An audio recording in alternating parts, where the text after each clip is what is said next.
Bungie.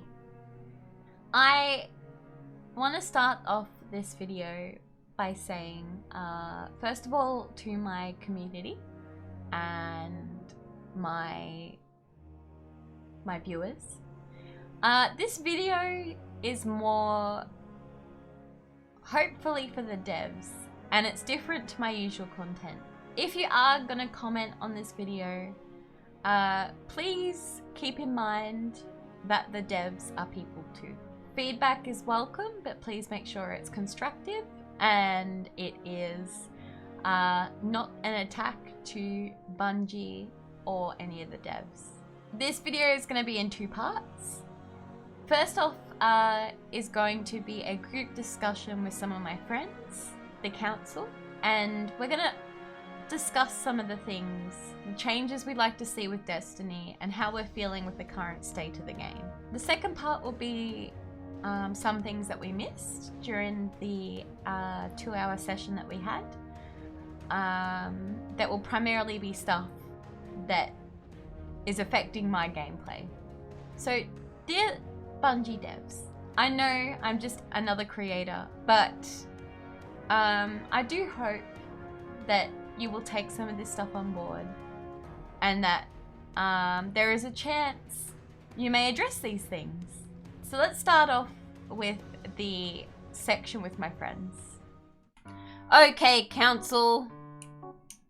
It is time to come and sit in the middle of a cross and have a discussion. Before we go into this discussion, I'm going up close and personal, okay? Okay? I want to preface, start the video by saying we don't tolerate any sort of threats or negative behavior to the devs. That is not how we give feedback. And I also like to say, I'm tooting my horn a little bit, okay? I have a degree in game design, okay? No world experience though, I will say. I sort of know what I'm talking about, but also I know there's other factors. Let's begin. Where do we want to start? Where do we start? Really? Bugs. How about that? Okay. Because my greatest issue at gripe at the moment is there'll be game-breaking bugs that will be in the game for weeks or months at a time. But then, if it's anything to do with the Eververse, for example, Solstice armor being released early and all the Solstice shit being released early, that gets patched in 2 hours. It tells me that Bungie's priority is more towards the cash shop and not towards the actual game itself. Obviously, another example we just had is the disabling of a bunch of mods because of an instant super bug. And looking back in previous seasons, we also had disabling of exotics and weapons. Like, I understand from like a business perspective why they are more focused on getting ornaments and things that can make money flow in. But I feel like Bungie is forgetting about their player base and who plays and how to keep their reoccurring players coming back. And I think the main gripe for me is the core playlists. PvP, I mean, that's mostly what I'm seeing on Twitter, but then again, I follow a lot of the PvP players. I mean, I feel sad for them. I'm not a PvP player. I do enjoy playing it every now and then, but I remember I used to just go and chill and say Frostbolt streams or Pure Chills. They're my two favorite PvP players. And seeing them not enjoying the game and saying it's so stale and they can't enjoy it really is sad. It just the core playlists need a rework, and seeing them getting so neglected makes me really sad. I mean, on the PvP side of things, like, the current meta is Cloudstrike Immortal. That gets stale and boring and frustrating real fucking quick. I think, like, I know for me it's ability spam. That's another thing that I really wish would be addressed, or if they sort of like made separate, I guess, and I see people talk about this a lot, separate sandboxes. Yeah, because they've been like they shown that they can individually tune stuff for PvP and PvE individually. I just Yeah. feel, like PvP comes down to like well, in a way it should be supers and stuff. Like that's the real like what makes me sweat in trials, like physically sweat, not try hard, but like, you know, when someone's finally got that super and it's like a once a game kind of thing. Yeah, super should be a game changer, not like, oh, I've got the super, I'm just gonna throw it out there. Yeah, and like Yeah, grenade like- spam and all of that. Like, you wouldn't solo super because it might in a later encounter properly turn the tide. And I've seen so many people like get solo supered because I'll get my super in a minute. Yeah, exactly. With what Anubis says, put the dev's shoes on yourself and see how they feel about this. Yeah. That's how, like, I'm trying to picture when giving feedback how like a business would operate, but then how you implement fixes and what you can do to fix it. That's how I sort of look back for feedback. So like, how do you make PvP better?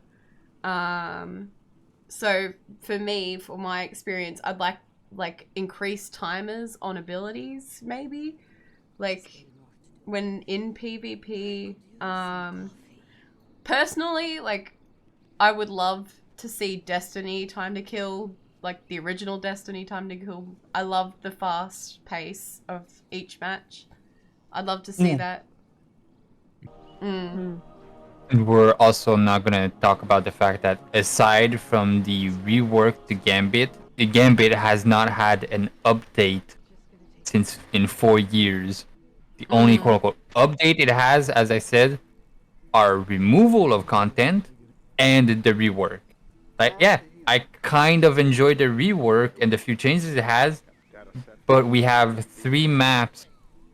Each map has 3 enemy variants. It gets stale very fast. PvP on that side is also fucked. Like, everybody runs Xeno. This isn't aimed at any particular dev at all, but I feel like the lack of communication regarding the state of the core playlists really sort of makes me sad that we've had no communications on why we're not getting maps or any sort of like major updates to these areas. Like, what is there to do in Destiny once you finish all of your like seals and your like you have your power grind done? Like, people just want to play, and if you can't do that because it's not enjoyable, what's the point of coming back to Destiny? Yeah, like once you get like all your seals, all your guardian ranks done for the season, all your seasonal challenges, all that, and you've done all the seasonal content, there's nothing else to do. I honestly think removal of the pinnacle grind was the dumbest thing ever. We'd been doing a pinnacle grind for so long. Like, and this season I've barely touched my hunter and my titan because I don't have to play them to get pinnacles. Yeah. Because there's no pinnacle grind. I don't like the crafting weapons. A main thing for me was grinding for my weapons. And I mean, I guess you grind to get the frame that you want, but I miss trying to go for god rolls. And like, it sort of gave me purpose. Like, I didn't get it, okay, we try again, kind of thing. Like, there was still a reason to sort of play for it. And now it's like, okay, well, I've got the 5 frames, I can now just craft it, and I don't have to worry about trying to get it again. Yeah. What's the point? Stacker says, Sherpas carries teaching your friends how to do the things you did. Friendship is the end game. While I agree to a certain point, you've got to remember that there are solo players who play this game as well. Yeah. What do they do if they don't want to take part in that group? Yeah, I remember back in D1, for me, it was always PvP. I'd always, like, if I had nothing to do, I'd just jump on and play PvP. And I enjoyed it back then. I can't remember what exact part made it enjoyable, but I just did. It was just fun. I also enjoyed PvP back in the day. Exactly. I mean, and going back to like Great, the just friendship great. point of Stack's comment, it's hard when the group of friends that you play with don't want to play anymore because the game has gone down the drain. Mm, And if you try and get anyone to try and start Destiny 2 right now in its current state, they're not going to stay long. yeah. You have to spend so much money to be able to do more than just strikes. Mm, I'm Yeah. loving just strikes because It's not worth it to turn around and go to Mm. one of my friends and go, "Hey, come back to Destiny 2. Oh, I don't have I don't have a Be Online. Oh, Yeah. I don't I have don't have this Lightfall. DLC. I don't have that. Lightfall. Yeah. Oh, well, you can't come and do all of this fun stuff that I want to show you because they don't want to spend the money." To get all DLCs, everything is $300 Australian. That's including the Lightfall, like deluxe edition of Lightfall with the annual pass, all previous deals and all previous DLCs. and that brings me to another point. And I mean, it goes back to the New Light experience as well. Like, as well as having to buy like so many expansions. But it doesn't explain them a lot. yeah, It's just, they're gonna be so lost. Like, I get trying to reel people in with the free to play, and I have nothing against the free to play, but with Red War and Forsaken stories being taken out, they're missing a lot of crucial plot points. I personally would like to see them reinstated into the game. I get the file will be large. I don't know the exact reason why Bungie took them out. But I'd love to see them like just updated to fit everything and then reinstated. Because I'd love to just be able to restart Destiny 2 on like a fresh character or a new account and just like experience it all again. Well, I would take like a 10-minute cutscene explaining what's happened from start of Destiny 2 till now. Yeah. Well, Shadowkeep, to be fair. But like a 10-minute cutscene, just going through some of the crucial moments, like the cutscene where Aldrin breaks out of fucking jail and kills Cade. Yeah, like a recap.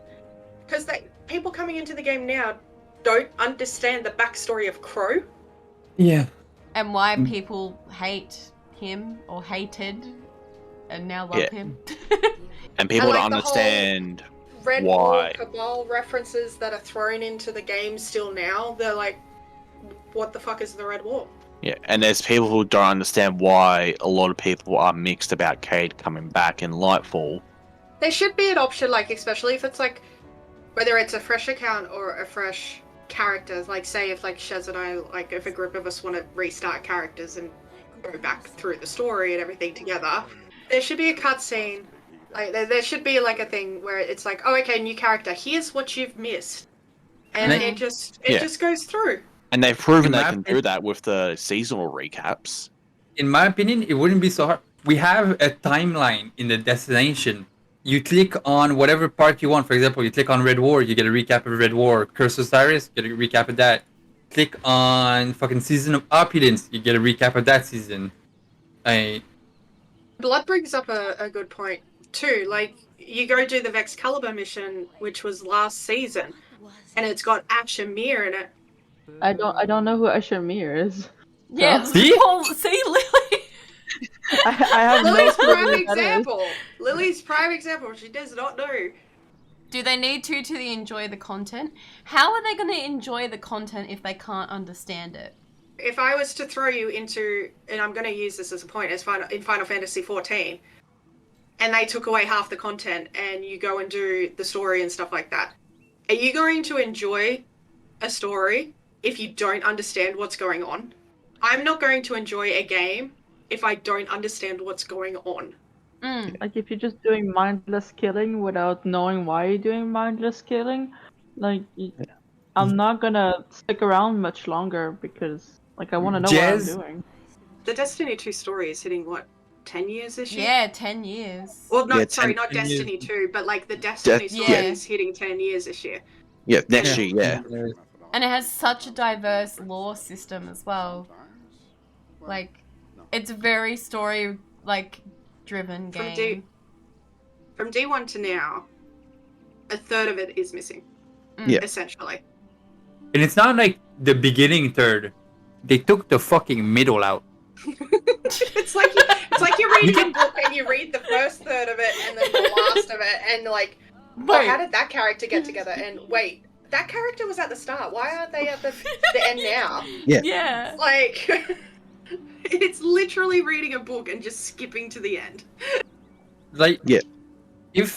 If we keep the game as is, you go play Destiny 1, then you go play Destiny 2, and like you start with Shadowkeep and you do all the seasons. Where the hell is Kay? How the fuck did Saint get on the hail? Yeah, where did Saint come from? Yeah. If you had access to the seasons that were vaulted, you'd have access to Dawn, so you'd know how Saint was came back.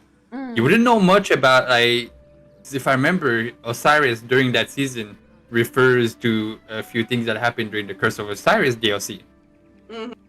You'd still be lost because Curse of Osiris no longer exists in the game.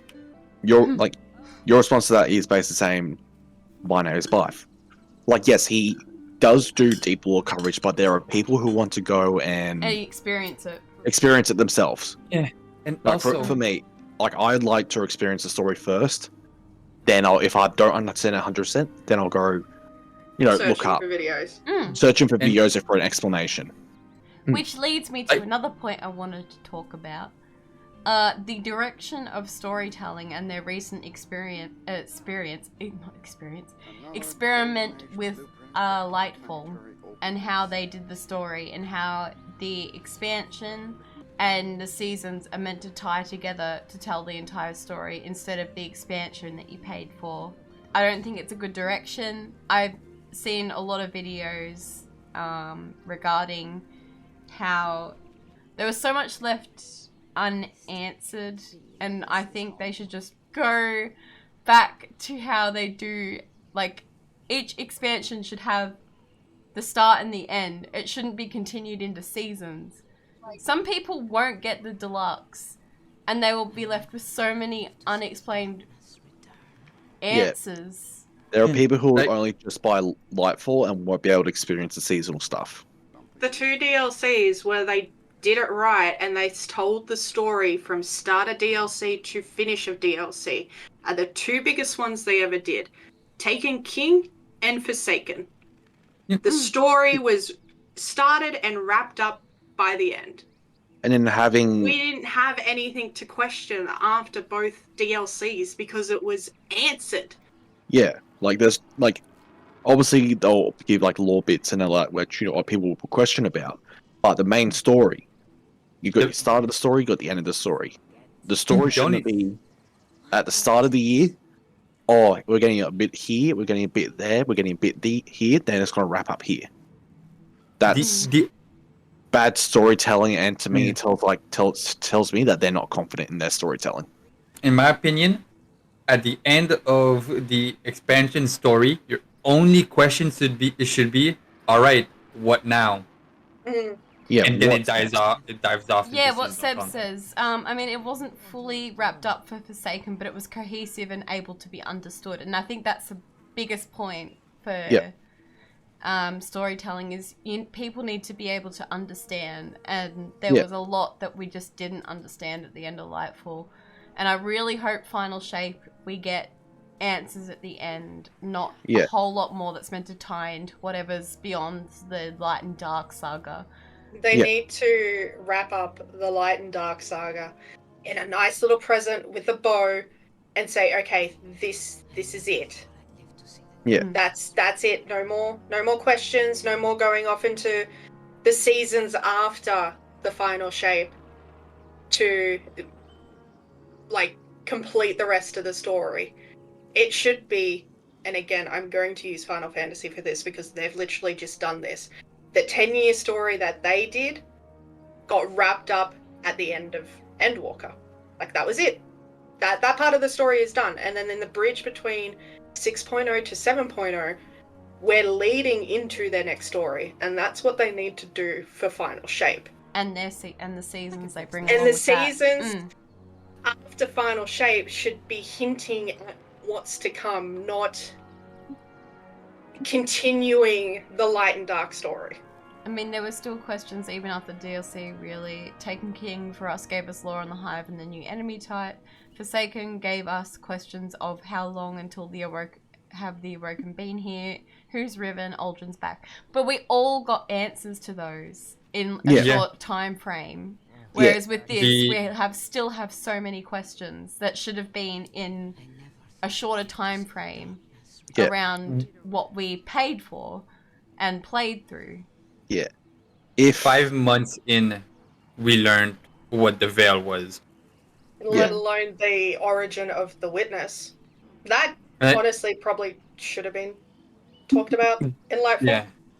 Do you guys feel like you got your money's worth out of the DLCs every single time? No. Not Most in a of it. long time. Not a long time, but like Witch Queen the two big ones. Witch Queen was Queen were- fantastic. Witch Queen was Queen, worth it I for me. felt like I got my money's worth, but like, In my opinion, Witch Queen could have had just a little bit more, but like I don't feel like I wasted my money. Lightfall, like I like the content of it. Neomuna, that's a gorgeous location. The raid, I know people give the raid shit wrong, but I like the raid. Yeah, it's just very simple, very quick and easy, but that's also to its detriment.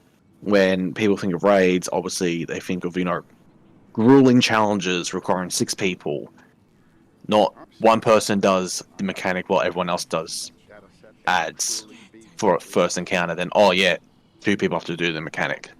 we'll talk about raids. That's why I liked Crown of Sorrow too much. It required you to split off into 3 groups at 2. Yeah. And all do the fucking mechanics. Yeah, Crown of Sorrow required everyone to do something. Mm-hmm. I don't like raids where it's like people not doing a mechanic and just doing ads. I'm gonna use an example for my base of my favorite raid, Wrath of the Machine. I had the good balance of people on ad clearance, but they still had to do shit. Everyone had to do something. I mean, like, it's still the same with, like, Sure, Anubis. being at King's Fall. You could be ad clearing, like, on Sisters or Oryx, and you could get taken in a second. So, like, if you don't know what to do, it's still going to fuck up the group. Yeah. But You're ad forced clearing is, into the mechanic. yeah, like, you need to know what to do. Yeah, and I'm not advocating for, make the raid, like, super hard, Riven day 1, where only, like, 12 people cleared it. No, I'm not advocating for that. I'm advocating still give us a little bit of a challenge. The raid should still be a challenge, like, Yeah. 6 months later, not a month later it starts getting easier for us. Like, it should still be a little bit of a challenge. We've talked a lot about in-game stuff. I want to talk about out-game stuff. So, like, the microtransactions, the false advertisements of Bungie merchandise, the quality of said Bungie merchandise. Yep, so let's go down the list. I think we've all seen, well, not all of us, but a majority have seen Asdacross's video regarding microtransactions. It's getting out of hand. It's very clear that where the priorities are with Bungie. They're making money is obviously the priority with Destiny. I mean, it is with any game. Profits in order to make further games, but like in terms of what content to push out for Destiny, it feels like microtransactions, so ornaments, anything to do with Eververse, seems to be the more of a priority than actually making sure that the player base is enjoying the game. The fact that in past seasons you could only buy your way through the season pass on the last 2 weeks, and then it went to 3 weeks, and this season, day 1, you could buy your way through the season pass. Yeah, I don't like that either. Another thing, Bungie fucking changing the season pass price to 1,200, yet there's no option for a 1,200 silver bundle. Either 11 or 15, around there. You have to buy more. Yeah, and I know, like they said in the past, like they're gonna try and put more stuff in game, like more cosmetic rewards and all that. Where has it been? The only cosmetic rewards that I've seen lately that's been put into game has been stuff for raids and dungeons, which obviously that's fair. Stuff for trials, which trials I didn't have a new think one till when this season, which was a shader. I think when they refer to putting more stuff in for ornaments and everything, I think they're more referring to the seasonal model with the seasonal challenges where you can get that currency to spend on the ornaments. That's There's too technically not many. in the Like, game. yeah, there's no like in-game way to earn them, like properly, without grinding bright dust or just going, fuck it, I'm gonna go buy silver. In the season pass, if you pay the now 1200 silver, you get one weapon ornament for the exotic, an emote, a full set of armor ornaments. You get a ghost, one ghost projection, one sparrow, one finisher. You don't even get a ship. You get one transmat, and you get one shader. So you don't even get one of each available cosmetics. I mean, Blood brought up Eververse used to have bounties that used to reward dedicated quite a bit of bright dust. I mean, yes, like Vanguard, Crucible, Gambit, and events like Grandma right now, they all give out bright dust, but it's kind of minuscule to what Eververse used to give. And yes, you do get bright dust from the season pass and everything like that, but the amount of bright dust that you get in return for grinding doesn't want me to buy anything from the Eververse store because, like, I'm saving it for, like, the Christmas event or something. Merchandise. The merchandising. Let's start off with how there was a false advertisement with the Iron Banner and Trials shirts, or whatever they are. They made a comment on that, didn't they? Yeah, issuing refunds, I don't 100% fault them for that, because obviously they'll work with other manufacturers to actually make them. But again, they need to be communicative about that. Like the tweet that Shez has $150 plus shipping to get a jacket that you did not pay for. Like for it to be uploaded, it has to go through a bunch of people that all give it the okay. And not a single person saw that the product that was advertised was not the product they were selling. That jacket in particular, the Crown of Sorrow one, mine does look like the Bungie one. So I don't know how some could have slipped through like that, but mine does look like the Bungie one. I used to get a lot of the stuff. You know, I used to get the gun, like those little gun models and all that. But I stopped after when I ordered the penguin, like Matriska doll, whatever it is from Beyond Light. I had no communication from them about it. I'm like constantly asking, where is it? I paid for it. Delivery date's has passed. Give me an update. And after essentially 8 months of trying to get an answer out of them, I got told, we don't know where it is. So I asked for a refund. No refund. Sorry. And, you know, that really pissed me off. And at that point, I was actually just going to go, fuck it, I'm not playing Destiny again. Sounds stupid, but gave me that perception like, oh, this company who I actually, like, you know, played their games from for ages treated me like this. Why would I continue? The trials, shirts, and everything like that, like, annoys the hell out of me. I don't know how you can go from designing a shirt and having it photographed to a website and then sending the okay for that to be shipped out. It looks nothing like the what only thing that's similar, and even then that's kind of far-fetched, is the Trials emblem on the chest. See, it comes off as a lack of care.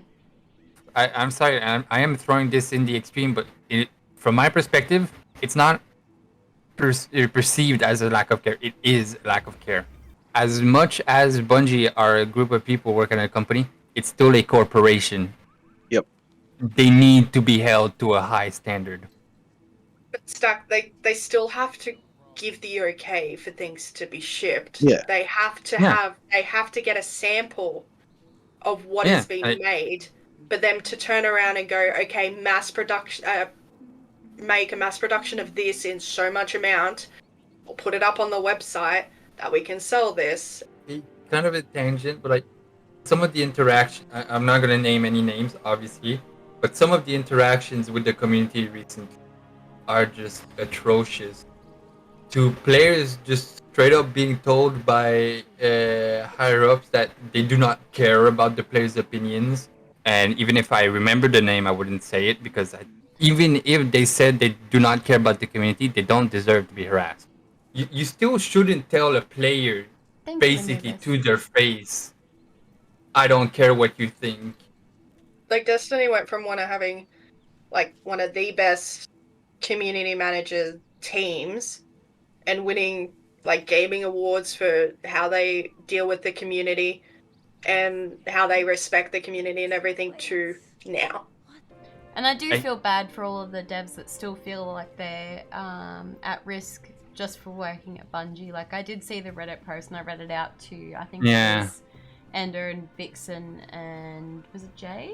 And yeah, I read out how some, like, not even like just community managers, but like the developers themselves, like, they're feeling at risk just for working at Bungie, and that's not okay. And it makes me really sad that the Destiny community's gotten to this place where they feel it's okay to harass the devs, because it's never okay. No, it's never okay.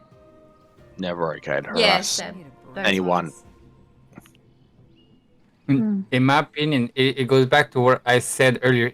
If a community member, like not a higher up, a player is being hyper toxic, you should have the right to completely remove them from that community with no consequence. Everyone's more than entitled to your opinion. This is a free world, basically. We're allowed to voice our opinions into the void, but that's where it should stop.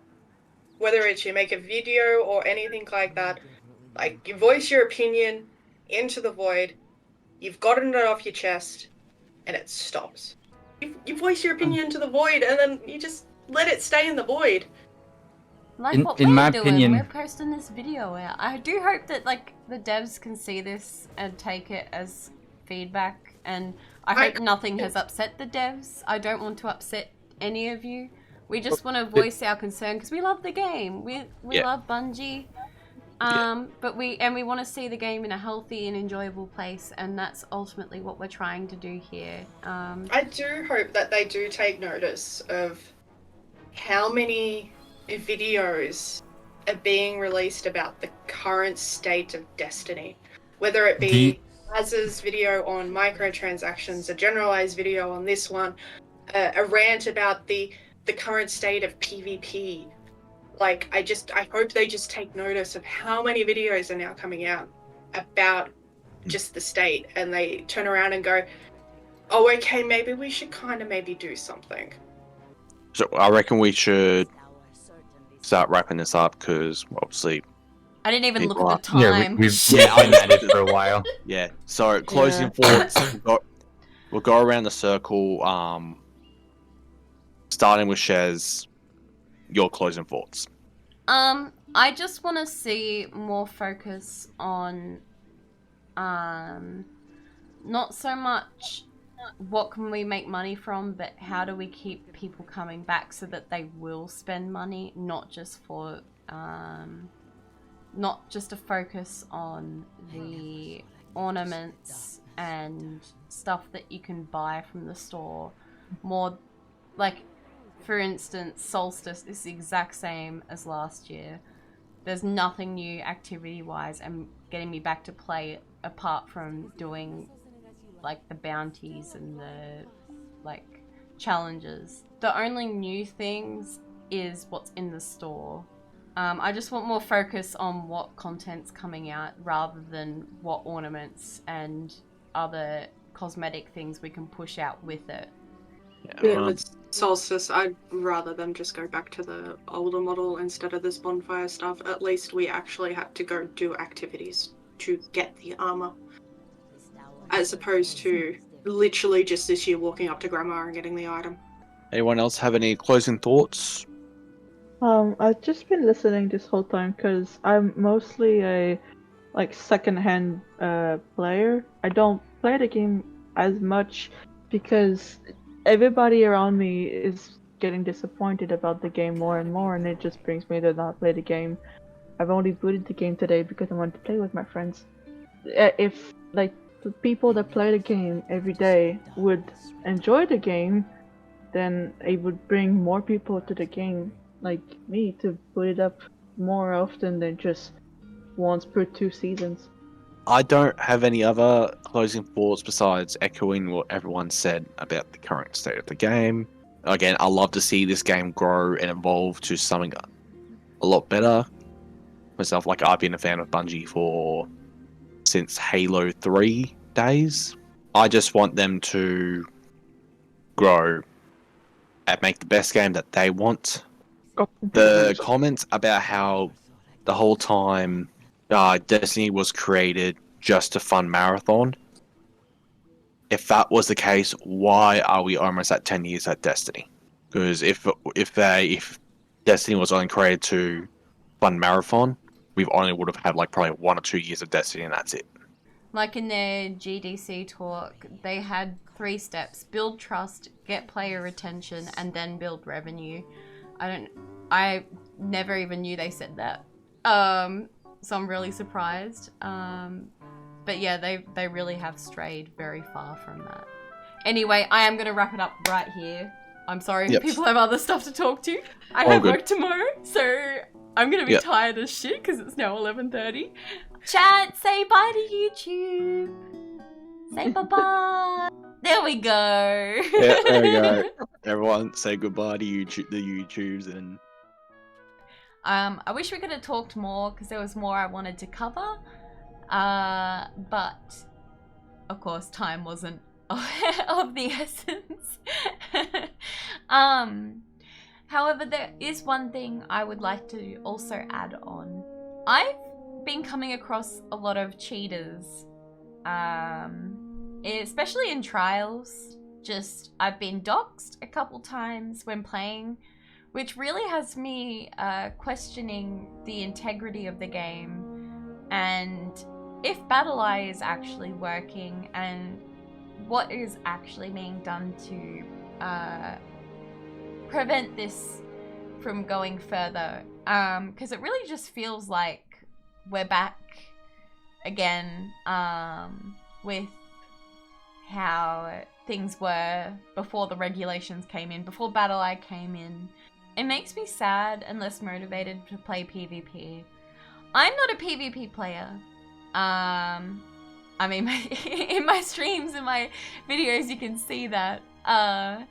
But it is the one thing that I want to go back to and play, but I can't. I'm not enjoying it. And I mean, today I saw on Twitter 3 separate content creators, primarily PvP, saying they're taking a break from Destiny or like just leaving it. One of the content creators I looked up to when I first joined the Destiny community back in D1, so Nkooch, he's gone. He hasn't uploaded in 6 months. Like, all of these big names that Destiny was their life in terms of like content creation and career wise, and the game's at such a state that they're having to find something else to move to, and that makes me sad. Even I'm like considering it. I don't want to leave Destiny. I still want to make like the content that I do, the content that people enjoyed, that wholesome sort of reaction content.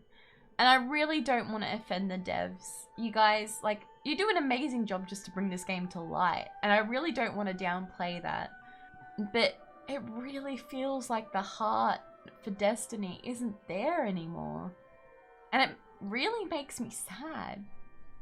One thing I want to do is go back from the start of D1, remake a character, go through that entire story again, and do reaction content, because it's been such a long time since we played it. I'd love to make a full series, but I realize that there's no point in doing that. As we said in the group discussion, that middle third is missing. The crucial points aren't there. So how am I meant to do that? I can't. The seasonal stories, they're gone. So there's a lot of disconnect, which makes it hard, which is where I want to end this video on some direct, if I could ask questions to Bungie, I would ask these questions. So my first question is, who is your target audience? It might give us a clearer understanding of how to approach the game. If we understand your ideal audience, I mean, it would help me. Like, do I need to just play this game once a week? Is that what you're after?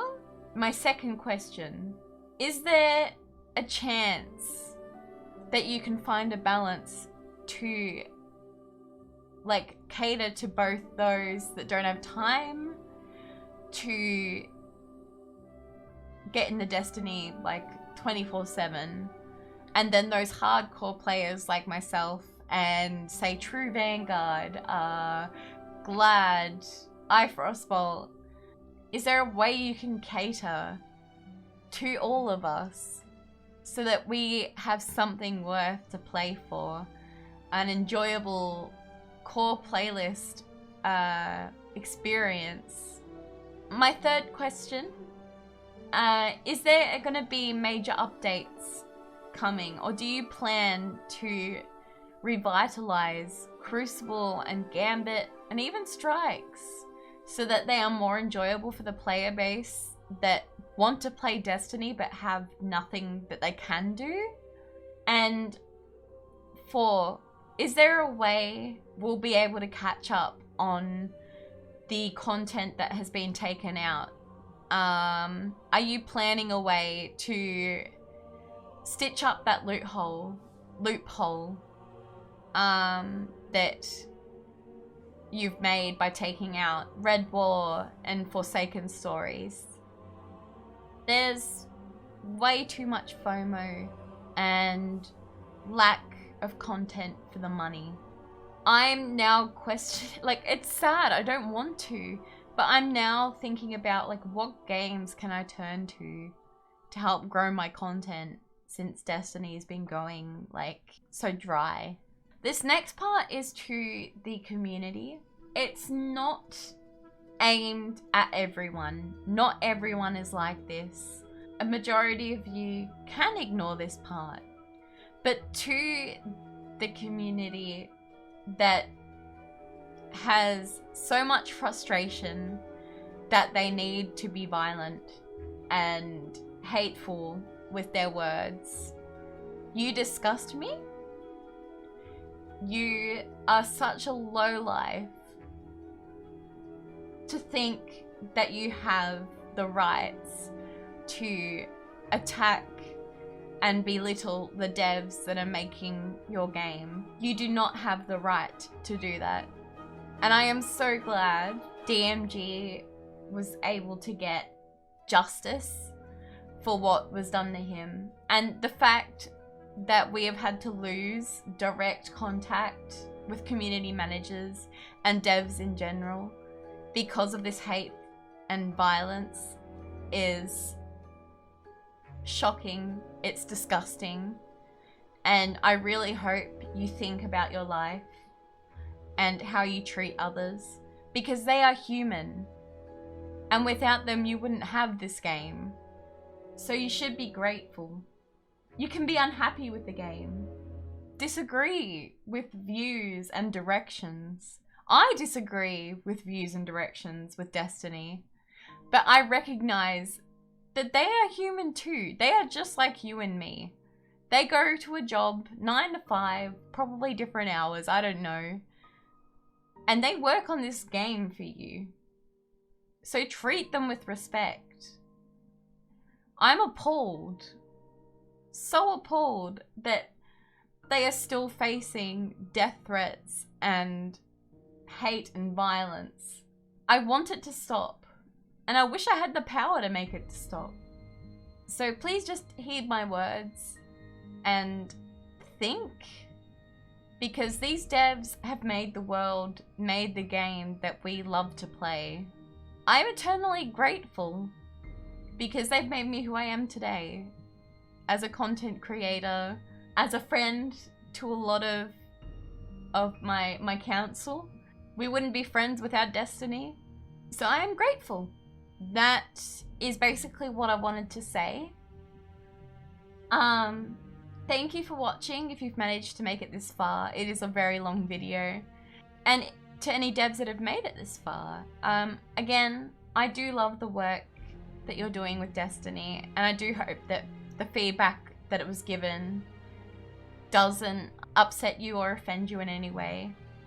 And if any devs would like to speak or reach out so I can give better clarification on points, and try and offer assistance where I can, please do. My DMs on Twitter are open. My Discord, I can pop my Discord at or numbers, I don't know what the heck is used nowadays. And just reach out. I'd be happy to chat.